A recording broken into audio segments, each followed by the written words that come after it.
The Saw franchise is one of the biggest horror franchises from the early 2000s. Combining detective thrillers with violent mortal traps, the franchise controlled horror for a decade. However, with the current Blumhouse acquisition and the current state of the franchise still unknown, I thought I'd discuss a few ideas about the future of the Saw franchise and where I think it should go next.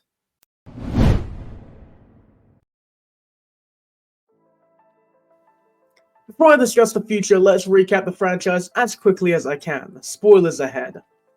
The franchise was the brainchild of Lee Winnell and James Wan. The first film came out in 2004.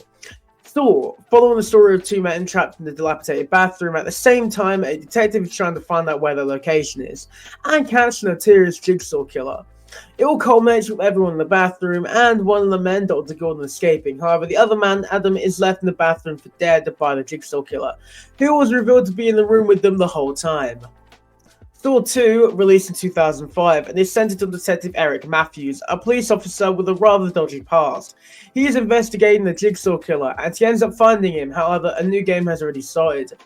Inside the house, a group of criminals, all connected to Detective Matthews, including Amanda, a survivor from Saw 1, and Eric Matthews' own son, have to go through various different traps to find their way out of the house, or else the deadly gas is going to kill them. However, it's then revealed that the events in the house are all pre-recorded and Eric's son is perfectly fine. Amanda is then revealed to be the accomplice of Jigsaw and locks him in the bathroom. Saw 3 released in 2006, and our favourite serial killer, John Kramer, is now bedridden from his brain cancer, and he needs a surgery to save his life. And since Amanda can't just waltz into the hospital with him, because they're wanted by the cops, they kind of need to kidnap someone. So they kidnap Lynn Denlin, a doctor who has to perform John's surgery while she has a shotgun collar on. Meanwhile, everyone's favourite Saw character Jeff is working his way through a trial to overcome the death of his son. This movie features some of the franchise's most iconic shots, including the rack. However, as Lynn works on John's surgery, Amanda grows jealous of her, and she eventually pulls a gun on her. However, Jeff then bursts through the door and he shoots her, but Lynn then dies as well, and it's revealed that Lynn's Jeff's wife. Jeff's ultimate test is then to forgive John, and he does, but he then also grabs a buzzsaw, and he goes straight for the throat.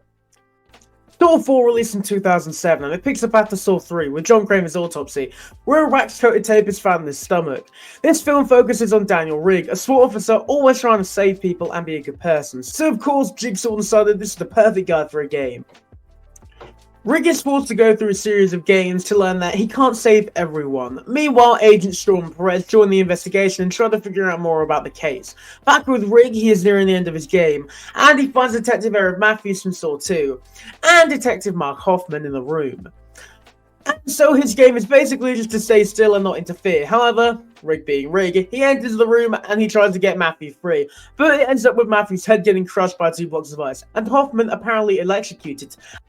At the same time, Storm has entered the building. As Rick dies, Hoffman is revealed as another accomplice of Jigsaw. Saw 5 released in 2008 and follows Mark Hoffman as he continues to carry Jigsaw's legacy. Meanwhile, Storm, who survived the events earlier in the film, where basically he was placed into a water trap and he had to stab his neck to be able to breathe, is suspicious of him being an accomplice of Jigsaw. Saw 5 opens with a pendulum trap, and it's believed to be Jigsaw. However, it was actually Hoffman taking revenge on the man who killed his sister.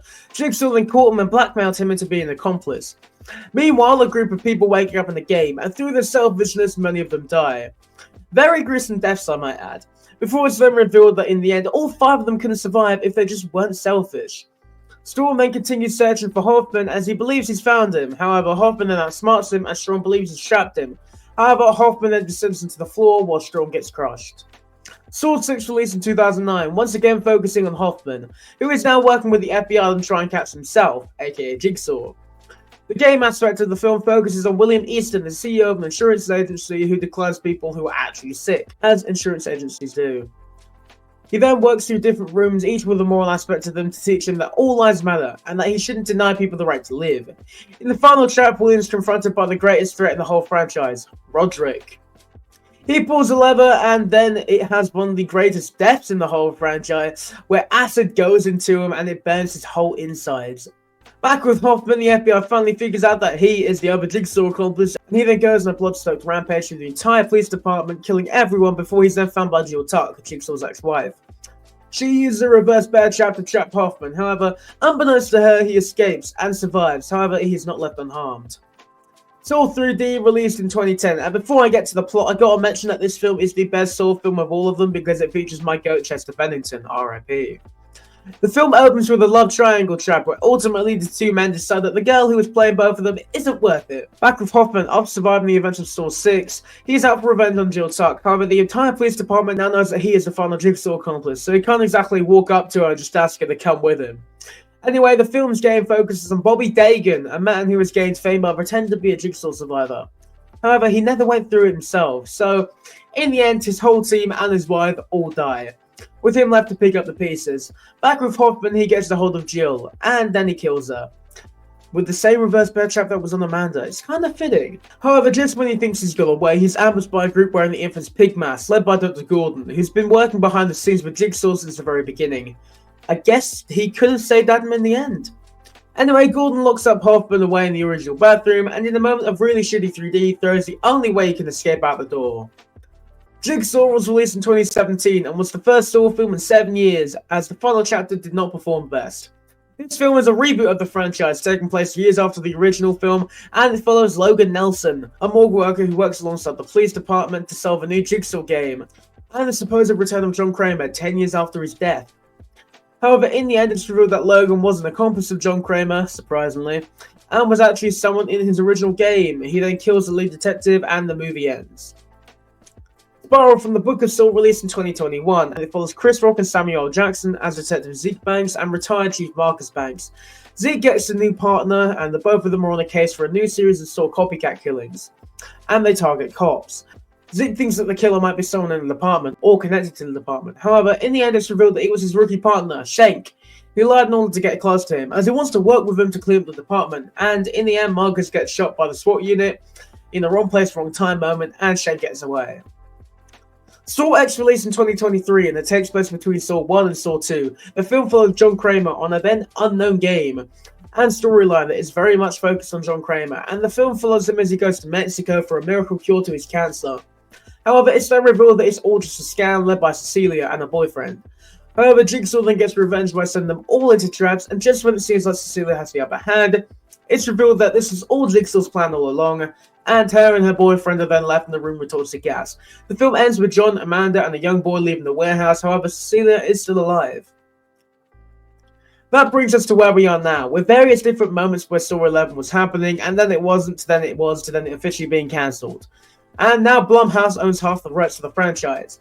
I'm going to go over some theories for where the franchise goes next, whether it be a reboot or a continuation of one of the various cliffhangers in the franchise. So I'm going to start with a few of the different things they could do to continue the movies. Firstly, it's just making Saw 11 another movie set before the events of Saw 3, maybe from Amanda's point of view during her time when Hoffman was blackmailing her, maybe show more of Dr. Gordon's involvement. Of course, we know Hoffman didn't know, but maybe Amanda did. So since making most of this video and editing it all, it's since been revealed the original plans for Saw 11. So producer Oren Coles revealed the original plans for Saw 11 before Blumhouse gained the rights, and this was in an interview with comicbook.com, and he basically said that Mark and I had a different opinion of how Saw 11 should be, with everybody in it, including Sinove, who played Saw X villain Cecilia Peterson, coming back from Saw X. She's amazing. The script that we had was going to take place 30 seconds after Saw X ended.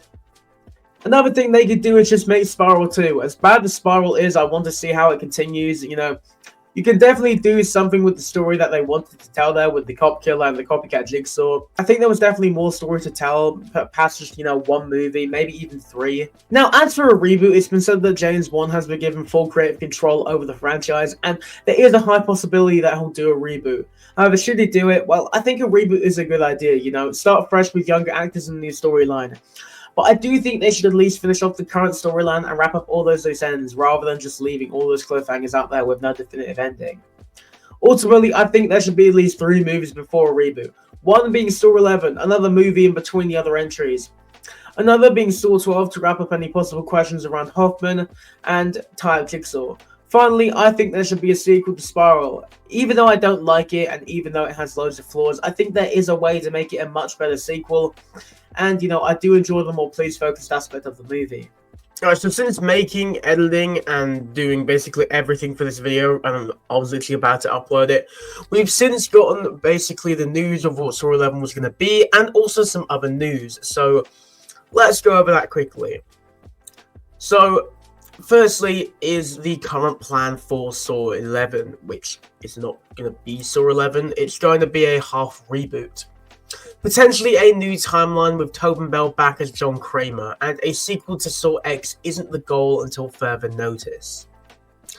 Now, this is coming from Vink360. I believe on Twitter because I just got this from like a Saw updates page. But yeah, I don't know how reliable this was, but I'm kind of hoping this isn't the case because I do still really want to see Saw 11 like continuing from Saw X. But a half reboot, as long as they do still have Tobin Bell, that is really all I care about because Tobin Bell is great.